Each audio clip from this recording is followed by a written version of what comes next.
Oi pessoal, bom dia, tudo bom? Fazendo esse vídeo aqui para explicar um pouquinho para vocês, falar um pouquinho sobre o maracatu, tá certo? Vocês estão vendo aí do lado, aqui do lado, uma fotografia, né, do cortejo real.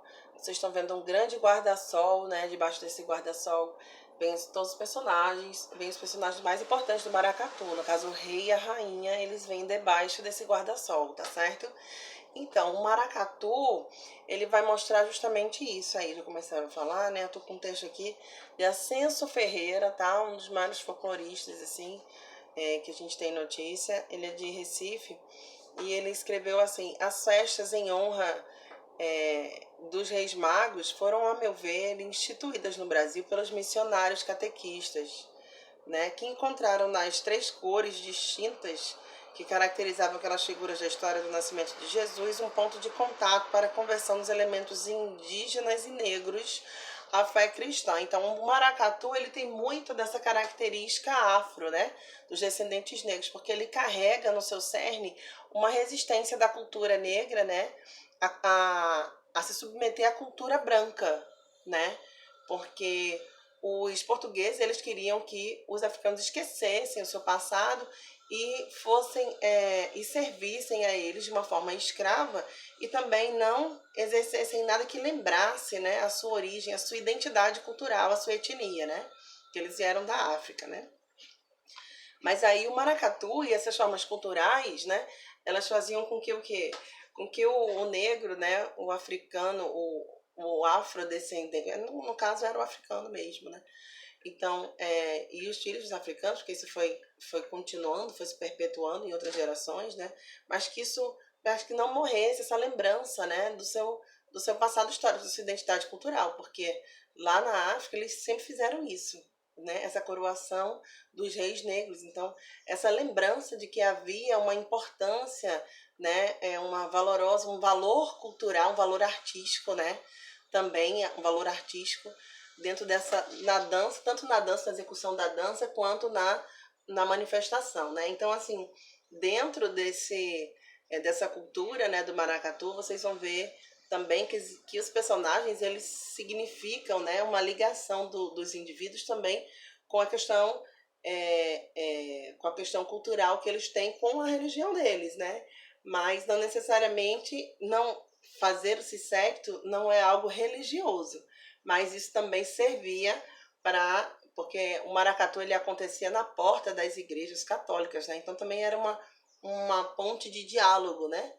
Com esse era como se mostrasse assim, olha, nós também temos, né, uma forma de entender, né, Deus e tudo. E aí havia esse mais respeito à nossa cultura, né, que a gente tem para cultivar como valioso. Então tinha assim o rei bronzeado para os caboclos, o rei negro para os pretos selvagens importados da costa da África, ficando o rei branco como elemento de adoração dos portugueses, né? Embora que para esses, como é natural, não houve intenção de catequismo. Então esse estudo ele vai mostrar em torno das ligações com o rei Baltazar, consagrado à devoção dos negros, né?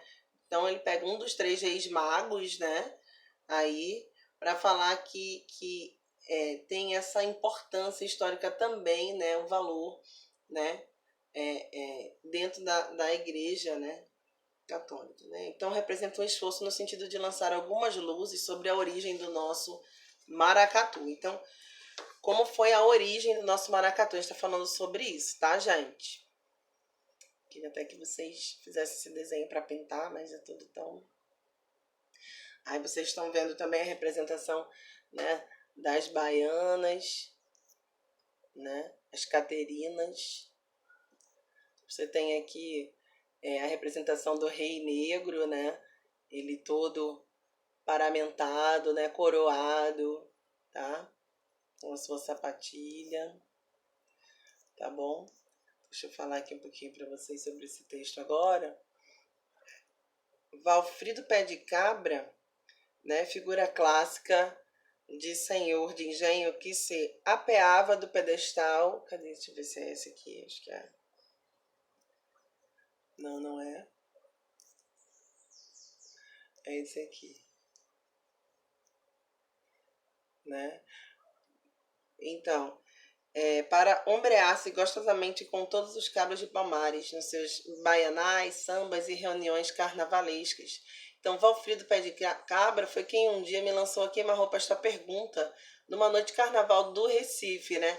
Aqui ele comparecia fielmente, né? Todos os anos, atraídos por esse espírito de nivelamento de classe, porque a apresentação do maracatu, ela se constituía onde todos eram iguais, né? Vocês têm a sua manifestação cultural, mas nós também temos, né? Nós africanos, apesar de termos um passado, sermos escravizados no passado, mas nós somos iguais, nós temos cultura, nós temos uma identidade cultural aí. Tá? Então, o maracatu e a sua execução sempre é uma forma de resistência à cultura branca, tá? Portuguesa.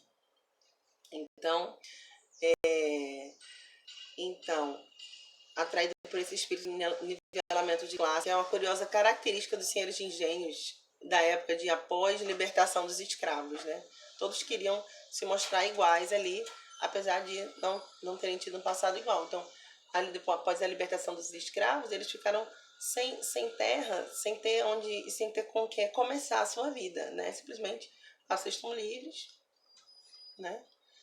E vai começar a vida com o quê? Né? Então, mas eles ainda tinham a identidade cultural, né? Exercer essa identidade através do maracatu sempre foi uma forma de resistência negra, né? Então, por que os maracatus têm a obrigação de dançar primeiro nas portas das igrejas antes de entrar no carnaval? Eu confesso que eu fiquei entupida, né, com essa pergunta, né, por esse tempo que me fazia aproximar dos maracatus. Digo com singeleza, era apenas a oportunidade carnavalesca de espalhar-me no frenesi da dança, esbandalhando-me mesmo no rojão dos requebros, engolfado pelos ritmos marcantes dos zabumbas e dos gonguês. No maracatu, como significação característica de uma raça, ou representação típica de uma dança afro-brasileira, nem de longe me ocorrera pensar, né? Então, era ele uma das modalidades do carnaval. E eu me entregava a ele de uma forma desordenada, na ânsia de me divertir e gozar. Mesmo eu fora criado num ambiente de horror aos maracatus. Então, a cultura branca sempre colocou essas manifestações afro com horror, com terror. Ah, mas quer significar outras coisas. Mas, na verdade, não tem nada disso. É só uma forma da pessoa manifestar o seu eu, sua identidade cultural. Tá certo? Tenho um texto maior, né, falando sobre isso. Eu mostrei para vocês a figura das dançarinas, né, que elas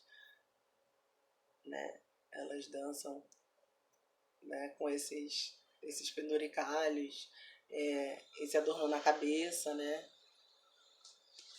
que eu esqueci agora o nome para dizer. E aí eu queria mostrar um pouco do passo, tá? Eu achei interessante que no vídeo que eu mostrei pra vocês, tem aquela música: cheguei, meu povo, cheguei pra vadiar. Cheguei, meu povo, cheguei pra vadiar. Sou eu a nação estrela, não prometo pra faltar. Sou eu a nação estrela, não prometo pra faltar. Cheguei, meu povo, cheguei pra vadiar. Então, toda essa forma, a palavra vadiar, né? Ela era uma palavra utilizada quando o negro ele estava em execução da sua atividade cultural. Então, depois que ele trabalhava, né, tinha aquele momento de descanso, o negro ele não descansava, ele ia para os centros, né, onde eles se reuniam, né, tipo uma senzala, uma coisa assim. E aí era ali que eles trocavam a cultura deles, que eles aprendiam as danças e que eles conseguiam perpetuar isso, tá? Até hoje, né? A gente conseguir pegar esse resquíciozinho de cultura que ainda veio com os negros, tá certo? Então, qual é a forma de resistência, né? Então, isso faz parte do patrimônio cultural, né? Da cultura brasileira, da cultura afro-brasileira, e é importante a gente estar reforçando isso e valorizando, tá certo? Então, vou pedir para vocês fazerem um vídeo com essa dança, tá? E aí, quero que vocês vejam. Eu vou ficar aqui em pé para fazer, tá? É assim, ó. Você vai botar um pé na frente, olha aqui pro meu pé. Um pé na frente, um ao lado, um atrás e cruzou. Aí. Tum, tum. Deixa eu ver se eu tô conseguindo fazer. Deixa eu ver se vocês Olham pro meu pé mesmo. 1, 2, abriu. 3, atrás. 4, cruzou. 1, 2, 3, 4, aí. Cheguei, meu povo, cheguei pra vadiar. Cheguei, meu povo, cheguei pra vadiar. Que aqui é apertadinho. Sou eu, a nação estrela, não prometo pra faltar. Ou então aquele maracatu que eu ensinei pra vocês. Vim de Luanda, meu pai é rei, eu sou princesa negra. Minha palavra é lei. E os braços. Gente, aqui tá muito apertado. Deixa eu botar aqui pra cá. Aí vai aqui. 1, 2, 3, atrás. 4, cruzou. De Luanda, meu pai é rei. Eu sou princesa negra. Minha palavra é lei. Tá bom, gente? Espero ter explicado pra vocês. Tá? Desculpa aí. O local tá meio aqui apertado. Mas espero que vocês façam esse vídeo pra mim. Um beijo. Até domingo, tá certo? Até domingo que eu espero vocês mandarem esse vídeo pra mim. Tchau.